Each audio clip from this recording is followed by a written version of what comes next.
without further ado, I want to get into the contents of this lecture today, which is the intro to the divine indications, which are the building blocks, exploring the logical framework for identifying divine authorship in ancient texts and the existence of a metaphysical creator through objective evidence. So we've discussed already the intelligent design argument, and I don't want to dwell on it too much for two reasons. One, you've all heard this argument, and you can read about this online. In my book, I don't dwell on it too much either because it's very famous. You can read about intelligent design and all over the place. I want to just briefly cite and explain what it is again and why it's important in our analysis as it shifts the burden of proof now that I'm talking back as a lawyer from a legal perspective. So, the intelligent design argument, and the other reason I also don't want to dwell on it is because, as we said before, the intelligent design argument doesn't tell me if a specific creator, if the creator gave me a specific value code. It just lets me induce or let me deduce that there is a creator. But the fact that there's a creator doesn't necessarily mean anything to me because I don't know if he wants anything from me, right? So that's why we're going to be focusing on arguments that not only show there's a creator, but that this creator provided a value code to mankind. So the intelligent design argument in a nutshell states that just as a jumbo 747 airplane didn't miraculously appear after a hurricane swept through a junkyard, so too man and the universe weren't so lucky to arrive at our current state by chance. Right? Just as the table indicates that there is a carpenter or there was a carpenter, so does the universe indicate that there is a creator. Rabbi Avigdor Miller, in his book Rejoice, O Youth, goes for chapters and chapters and chapters explaining in depth so many things that are in the natural world that show incredible amount of design. It's really a beautiful book. I recommend it for anybody. Rejoice, O Youth. It's a book from the 1940s or 50s. It's in a question and answer format between like a rabbi and a student. It's a wonderful book that really, if anyone's interested in reading more about this topic, I'd highly recommend it. And intelligent design, I mean, if we were a little bit closer to the sun, we'd all be barbecued, right? A little bit farther away, we'd all be frozen. King David says in Psalms, the Tehillim, "Mipsarai achazeh Eloka," from my body I see the Lord. Just from looking into my lidbonen, to just think about the incredible complexity of what it takes for a human being to function is a miracle. Now, to come and say that this happened by itself, or that this happened through some evolutionary process over billions of years, has just absolutely no basis. We're going to get into how Professor George Wald, who won a Nobel Prize when they found the DNA in 1967 for research relating to the DNA, how they themselves were grappling with the idea of spontaneous generation and how it's mathematically impossible, but that doesn't keep them from believing it themselves. So this idea, and why is this important here from the legal perspective? The idea of burden of proof is one in court, for example, that if there's two sides arguing about a topic, one side usually legally has what's called the burden of proof on them. And it's usually the side that's suing. Let's say, for example, in a civil trial, if I'm trying to get money out of X person for something, I'm the one that needs to come and prove the case. He doesn't need to do anything. He can sit there and sit quietly. And if you didn't prove your case, he wins by default because you have the burden of proof. So I'll give you an example from like a family law litigation, which is more my type of what I would do on the day to day. We have a presumption in California called the presumption of title. So if a married couple, for example, they're both on the title of a home, right, and now they come to get divorced, the judge automatically assumes that the property needs to be divided equally. Why? Because they're both on the title of the property. Now, let's say that the husband, he purchased this property before marriage and he added the wife later to the title for whatever reasons, because they wanted to refinance or because they were fighting about it. Doesn't matter why, but he added her at a later time. From a legal perspective, the house is actually his separate property. He now would have the burden of proof to come and show the judge, look, I had this before and I only added her later for these reasons, etc. She doesn't need to do anything because the presumption is she's entitled to half. You want to now say that she's not entitled, you're the one that needs to now show the evidence. You have the burden to prove this argument. So same exact thing here. What I'm contending is that the intelligent design argument is logically sound to the point where if I was on a plane this morning, okay, forget about the mechanics of a plane and how complicated it is. Let's just take the non-smoking little sign that they have that's always lit up. Do any of you remember when people used to smoke on planes? I mean, it used to be, I remember when I was a kid, I'd go in the back and it would just be like a big cloud. People are actually sitting smoking on an airplane. Until today, I mean, they used to smoke in restaurants, there's the smoking section, not smoking section. Today, if you try to light a cigarette on a plane, you'll be blacklisted, right? So they still have these non-smoking lights on. Now, if I told you this entire plane was designed by somebody very, very important, but these lights, these non-smoking lights you see, these evolved over time. We don't know how they got here exactly. You know, this is it's an accident. We're not sure exactly how it happened. Even if I gave you billions of years for this to happen, you would all think I'm crazy, right? There's no the logic cannot accept that something complex has come into being by chance. So when we look at the world, which is infinitely more complex than a button on a plane, how can you tell me this came by accident, right? And we're going to get deeper into the science of it also, but just logic can't accept this. So my argument, what I contend, is that whoever wants to say that the world was created by chance, they're the ones that have the burden of proof, not us, not I. I don't need to prove to you that the world was created because I see something complex. So it's obvious to me that there's design behind this. If you want to argue that it's not, you're the one that has the burden of proof. And at this point, since nobody can prove otherwise, and any type of attempt to prove has fallen abysmally flat, I could say we could pretty much end the lecture here and say, look, if this was a court case, I would win here by default, right? Why? Because what I see is logical in front of me. You have no way to disprove it, and we can end the case here.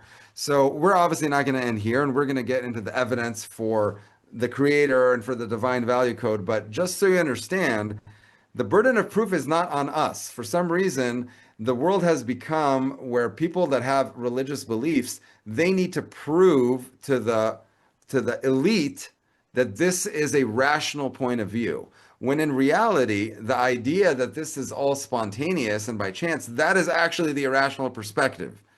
So I just thought it's food for thought because most people in society today, they have this feeling where science has disproved the idea of a creator, and only primitive people that believe in religions, that they hold these beliefs. But science has already shown how the natural world works, and they've somehow proved that God doesn't exist or that these religions are all man-made. And there's nothing really that's further from the truth. And let's see it in their own words. So evolutionists have attempted to explain how man and the universe came into being by chance. Needless to say, they have not proven these claims. And no respected scientist has ever claimed that the question of where the first matter came from before the Big Bang occurred has been answered. So even if we go with this idea of a Big Bang, which is out of nothing there was something, which is actually what is written in the very first verse of Genesis, right? That suddenly there was, right? So it came into being. No, you can always ask the question, okay, so where did that come from? So, and that's kind of where science gets stuck with, 14.5 billion years ago, this happened, and the universe has been expanding ever since. And relating to life on Earth, took about 4.5 billion years for life to evolve. Now, what is their main issue? Now, let's not talk about the entire Big Bang in the universe because, this also doesn't come into contradiction with what the Torah says, right? In the beginning that God created, it could have been this giant explosion of matter. What I really want to focus on is the argument of spontaneous generation, because that's where we really come into conflict with what some of these scientists are trying to pass as hard scientific fact when it's actually a religion in itself. So let's take a look at what Professor George Wald wrote. Again, he was one of the researchers that heavily researched and about what we know about DNA today. And he writes, one cannot think, he's talking about molecules, one cannot think of organisms without them. This is precisely the trouble, for to understand how organisms originated, we must first of all explain how such complicated molecules could come into being. Now we're talking now on the micro level. How did these molecules come into being in order to form organisms, right? So he continues and says, the philosophical necessity of spontaneous generation. Now, see, this is where scientists become rabbis. I have no problem with science whatsoever. Hard scientific fact, I'm the number one proponent of it. But when scientists try to become rabbis or spiritual leaders, this is where I have the problem already, right? So this is what he says. The reasonable view was to believe in spontaneous generation. The only alternative was to believe in a single primary act of supernatural creation. There is no third position. Why does he say there's no third position? Because we're here, right? So there's two options. Either it was intentional, right? Either there's a creator and there was an intention and design to the world, or there isn't a creator and this is random. There's no other third position available. I agree with him. It's either this or that. So the idea here is that because we're here and he does not want to consider the possibility of a supernatural creation because it doesn't seem likely to him in his mind, then it's a philosophical necessity to believe in spontaneous generation. Now, he goes further and says, one has only to contemplate the magnitude of this task of the spontaneous generation of molecules to form organisms, right? To concede that the spontaneous generation of a living organism is impossible. I'm not going to get into all the math and science of it because you're all going to fall asleep. But the idea mathematically of organisms and molecules forming by even if you give it billions and billions of years is mathematically impossible. But then he says, yet here we are as a result, I believe, now he's a believer, right, of spontaneous generation. So, as I said, I wrote here in the thing, this could be a case study for cognitive dissonance, right? Cognitive dissonance is where there's a disconnect between what your mind understands and how you live, and that create, like we said with the cigarette example, right? A person knows smoking is very, very bad for him. So how does he keep doing it? If he lived in fear every moment, oh, if I smoke, I'm going to get sick, something's going to happen to me, he wouldn't be able to smoke. So a person has this internal mechanism which makes it okay, right? He learns how to live with this internal strife, this cognitive dissonance that's caused between what I understand and know and what I'm doing on the day-to-day. So here we have a situation where he basically comes and says, it's impossible, but I believe it anyways. Now, logically, we know that once you've eliminated the impossible, what is left, that's the answer, even if you don't like it, right? Once you've eliminated the impossible, logically speaking, whatever option is left, that is the answer, whether it makes sense to you or not, because you've already eliminated the impossible. And this is exactly where, right, we've hit this snag where people who believe in spontaneous generation as some type of scientific fact, they are the biggest proponents of a blind faith religion on the planet, because there is nothing more ridiculous than the idea that these molecules and organisms form themselves, doesn't matter how many billions of years, to the complexity of where we're at today. Now, we can even take this further, right? I don't want to get too far into evolution. It's not this lecture, but Rabbi Avigdor Miller actually talks about this in his book. Now, when all the animals were evolving, right, over millions of years into predators or into different types of animals, the snake decided that he was going to become a biochemical weapon, right? The snake now, he has a toxin, right? Like a rattlesnake, for example. Now, how does the snake not poison himself when he bites somebody? How does the snake, he has the poison in his body, right? He has an immunity to this poison, and actually that's how you make the serum. If someone gets a rattlesnake bite, they make the medicine from the snake himself, right? That's where we get the antidotes from.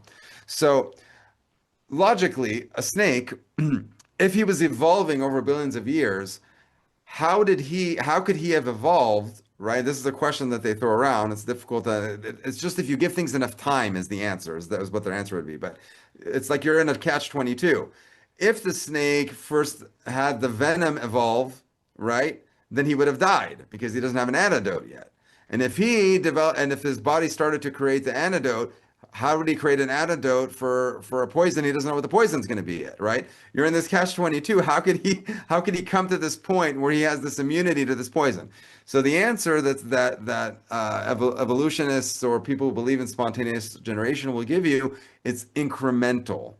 The longer you give something, right, after 10 billion years, whatever, you give something, they say 4.5 billion, but when you give something enough time, things happen very slowly. Apparently, anything is possible.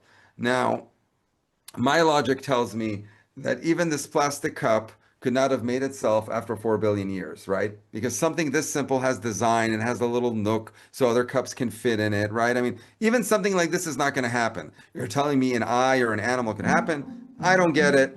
And again, that's where we're at with the point of it is a blind faith like no other, which the atheist world holds to with a fanaticism that rivals world religions. What is science actually? What is hard science? Science is defined as the systematic study of the structure and behavior of the physical and natural world through observation, experimentation, and testing of theories. Science focuses on things that can be measured or quantified, limited by the current technology and human perception. Right? Our eye can only see to a certain distance, right? But with the help of inventions in science, a telescope can see much farther. Now, this is the hard science, things that can be measured and quantified. I think this is where a lot of, and this is just my personal belief, I don't know if it's true, but I think a lot of people, when it comes to spontaneous generation and the belief in these ideas, is because they're not able to quantify or measure the divine.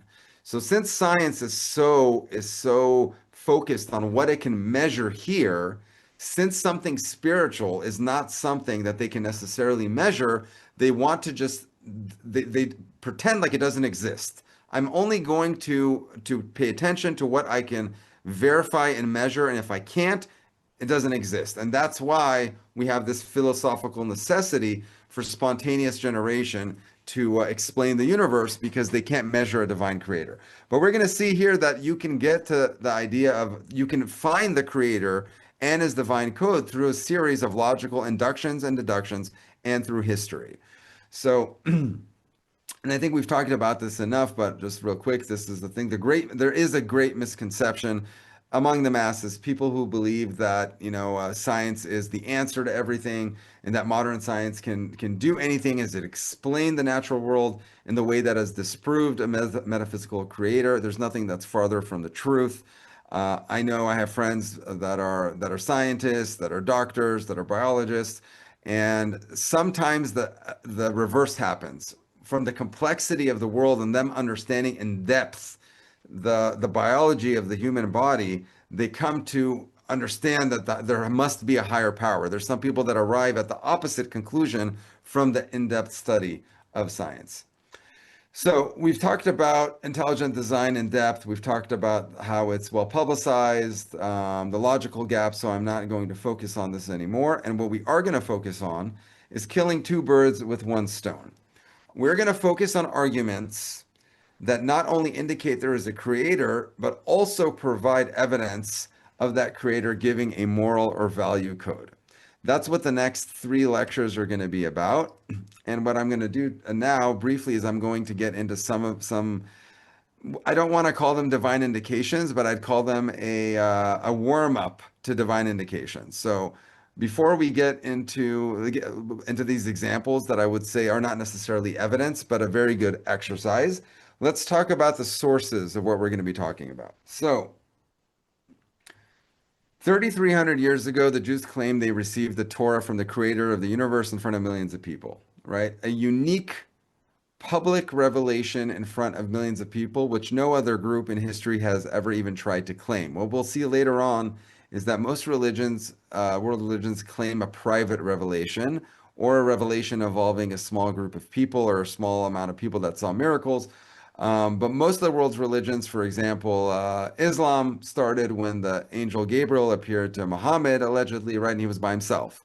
Mormonism, same thing. So, this unique revelation in front of a enormous amount of people, this is how Judaism claims it started. So, how are we going to verify that this actually happened, right? So, what we're going to be doing over the next three chapters, there's three main categories that I deal with in the book. There's other types of proofs, some of them very strong that I don't present in this book for many reasons. We won't get into why, but these are the three most simplest avenues. The first one is scientific knowledge of the universe found in early Torah writings that were unverifiable to the authors at that time period. That's going to be next week's lecture. So if we find things written in the written law and the oral law that human beings could not possibly have written in that time frame, not something that's open to interpretation. I'm talking about facts about the universe, actual facts about the animals, about the lunar cycle, about certain things that you can jump ahead and peek in my book if you want, if you've got there already. But certain things that give us these indications that these people could not have written it, and they don't claim that they wrote it. They claim that they received it as an oral tradition or in the written Torah from Sinai. And again, now here, the evidence here, I would want to remind everybody, is there isn't one piece of evidence or even a few pieces that you can say, aha, here's my proof, here's the smoking gun. It's not how it works. Judaism is not built on one logical proof of because we knew some types of animals that were kosher and didn't know, like you're going to see it, that we're going to get into them. It is the cumulative test where you see many, many, many examples of this type of knowledge, complete with the second type of the prophecies, which we're going to see complete control over the course of human history. On top of the historical validity, when we add all the building blocks together, we come to a place where it is much, much, much more likely than not, beyond a reasonable doubt, that this story of divine revelation is true. So again, don't get hung up on one specific type of evidence. It's the cumulative test we're looking at. So we have to ask ourselves, what is the alternative to the Torah being divine, right? If the Torah was not written by the creator of the universe, right? It was not given to mankind by a metaphysical being, then the only other option is that human beings invented it, and they wrote it during different time periods, or one person invented it, but it's a product of the human imagination. So we then ask ourselves, what is the reason? Why would somebody invent something like the Torah? So the most natural motive would be to control the masses, frighten the masses through divine retaliation, to gain control, right? Human beings throughout history have shown themselves that they want to control monetary factors for selfish benefit. Now, you could say, look, it doesn't have to be that way. It could be that the person is insane and he made all these things up. That's also theoretically possible, right? But what we see from history is that most man-made religions usually have some type of control factor, some type of material benefit to the person who is proclaiming. And it could be some of these people that came forth with these revelations. It could also be that they themselves believe it. They themselves believe that they had this event, right? So, but the natural thing to build this type of institution with so many rules and laws like we have in Judaism, it would be to gain some type of control for some kind of monetary benefit.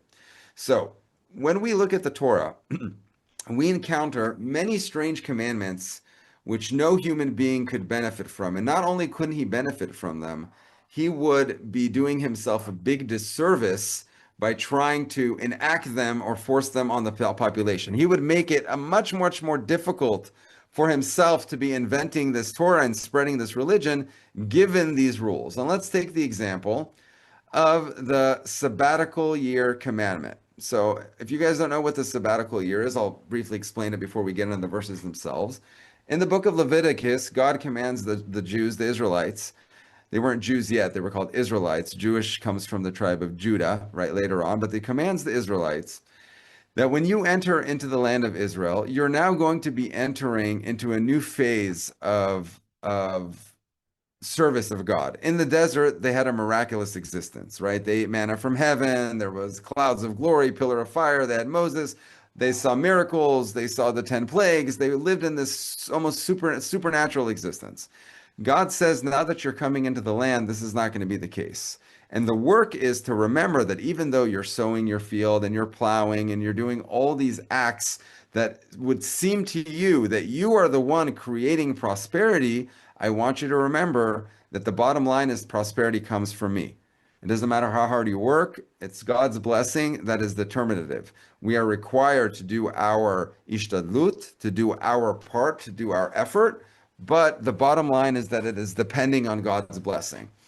And that's really the difference. What's the difference? Maybe someone can tell me. What's the difference between nature, it's raining, right? Nature, and a miracle. Anybody want to take a stab at the question? What's the difference between nature and a miracle in Jewish thought? Anybody? Nature's a miracle, but we just don't see it because it's been around for too long.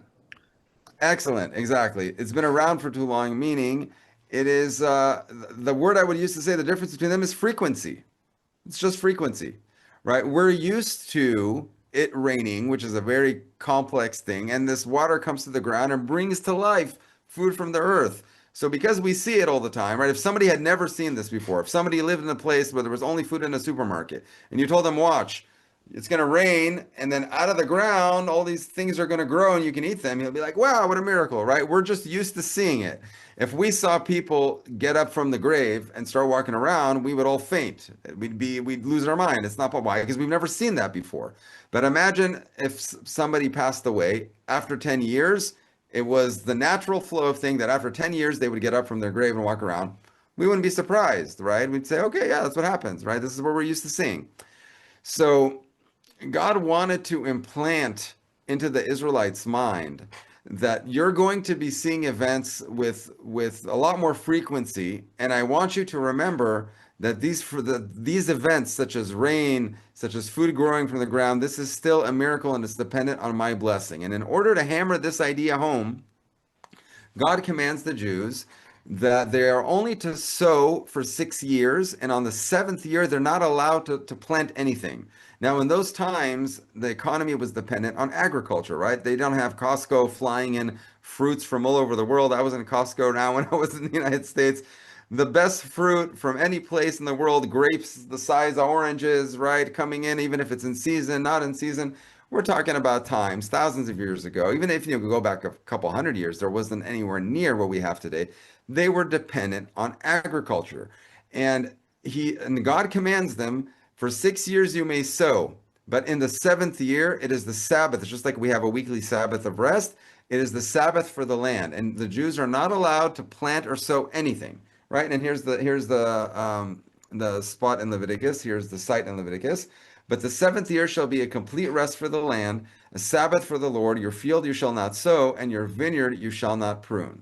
So let me ask you, somebody making up this religion, how long is this religion going to last? First of all, let's put that question aside. First question, why would I do this? I'm not going to be able to feed my own army, right? I know I'm making this up, right? I know that if that God didn't speak to me, or I'm in some, unless you're going to say the person's insane, right? That he believes it. But if a rational person is making this up, and we see that the Torah is very rational, it doesn't come off as a lunatic ranting and raving. If he's inventing this, he knows God didn't talk to him. If a group of people are writing this, they know they didn't get any divine revelation. Why would they enact something that would essentially starve their population and diminish their own political power and create uprising? Right? Because the Torah says, if you're worried, what are we going to eat? The Torah goes and says, if you're worried, what you're going to say to yourself, what am I going to eat if I don't sow? Right? We don't have Costco thousands of years ago. The Torah says, and then in Leviticus, same spot, I will ordain my blessing for you in the 6th year, and it will yield a crop sufficient for a 3-year period. You will sow in the 8th year, but you will eat from the old crop until the 9th year. Until the arrival of its crop, you will eat the old. So let me simplify what it says here. In the 6th year, right, whatever grew, that's going to have to last all the way till the 9th year. Why? because in the seventh year, you can't sow. You can only sow in the beginning of the eighth year, and that's going to take a whole nother year to grow most of it, right? So you're not going to have anything you can actually eat until the ninth year. The Torah says, don't worry about it. I will make sure, God, and I'm in control of nature. If you follow the rules, I will ordain my blessing that what grows in the sixth year is going to be enough and plentiful until you can harvest in the ninth year. So again, this isn't proof. I already came back and said you could argue that somebody insane made this up. But once we start looking at all the different things and proof that is in the Torah, you come back to this and you say, look, what's more reasonable? That this is actually a divine promise and that God is put this in place in order to teach faith to the Jews and to teach them that no matter how hard they work, they're dependent on his blessing, or that this is just something that somebody made up and they were insane. Again, we're always asking the question, what is more likely? Now, we see this with many, many other commandments, and I'll just give you guys a few other examples. Commandments in the Torah that have no monetary or like you don't see any, I can't identify any kind of benefit for a human fabricator, right? Dietary laws. What is the creator, or what is the person who's inventing a religion? What do they care what I eat? What does it matter to them if I eat a pig or if I eat a camel or if I eat a horse? I'm going to eat whatever there is in those times, right? What does it matter to this person what I'm eating, right? The Torah gives us very specific commandments what you can eat and what you can't eat. Forbidden mixtures. You shall not mate your animal into another species. You shall not plant your field with a mixed seed. And a garment that is shatnez. Shatnez is a mixture of wool and linen.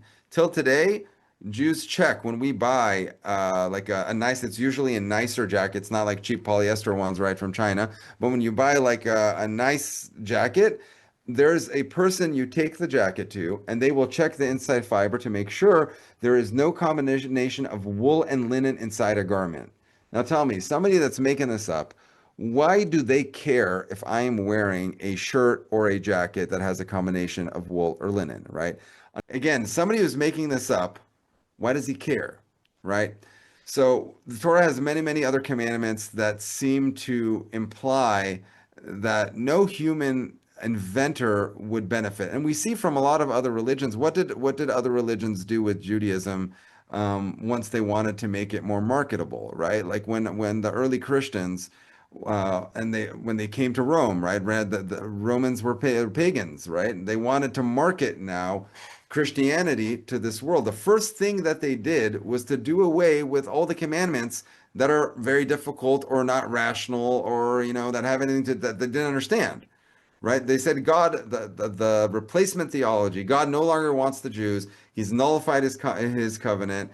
Jesus Christ has died for our sins, and the old covenant is no longer relevant. And many, many of these commandments that are Old Testament commandments that state in the Old Testament, you shall not add or subtract from the word of the Lord your God. This is a commandment for you that is eternal for all generations. We have it littered throughout the Old Testament, commandments of this sort.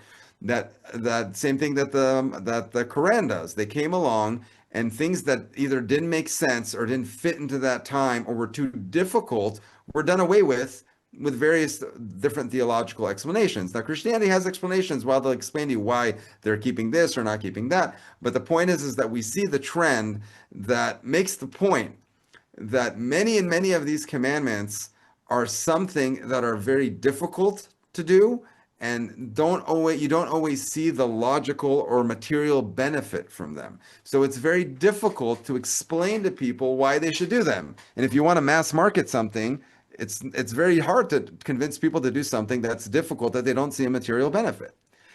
So again, this is some precursors to the evidence. And once we go through the evidence and we think about back to this lecture, you'll see how it connects together. So as the final thing before we conclude today's lecture and we get into the evidence itself next week with the scientific knowledge, I want to clarify the sources of the documents we're going to be examining. And I don't want to waste time getting into the dating of the Torah or other Jewish scriptures. I'm going to pick a date that everybody agrees the Torah existed, because for the purposes of the evidence and proofs, it makes no difference to me. So, as we said, the Jews claim that they received the Torah 3,300 years ago, written and oral law 3,300 years ago. And different secular historians will give different dates, different times. The documentary hypothesis claims that it's different writers, different periods. I'm going to say, you know what? I'm going to be as large with Bible critics as possible. We're going to take the date where for to everybody the Torah already existed. There was no question about it that the written law and oral law, that this was already in existence. And I'm talking about the year 246 BCE, before the Common Era, or what normally Jewish people usually say BCE, before the Common Era. You might know it better as BC, before Christ, but the date is the same. And how do we know that the Torah existed in 246 BCE? It's because it was translated into Greek. So in order for it to exist, I mean, if it was translated, then it must have existed. So I'm only going to be talking about events, if we're talking about prophecies and things like that, that occurred after this time frame. So that way, there's no argument whether the Torah was written after the fact, right? Talmud was canonized. The Talmud, which comprises the majority of the oral law, the Mishnah and the Gemara, was canonized approximately 1,500 years ago, and that is a date that is also not in dispute. So we're going to be using examples of things that occurred after that time period as it relates to the scientific knowledge and the prophecies chapter. I've said this many times, but again, I'll just stress that we're talking about a cumulative test, what we're going to start seeing over the next few weeks. There isn't one indication that proves the truth of the Torah. It's the sum of the indications weighed within a test of rational probability.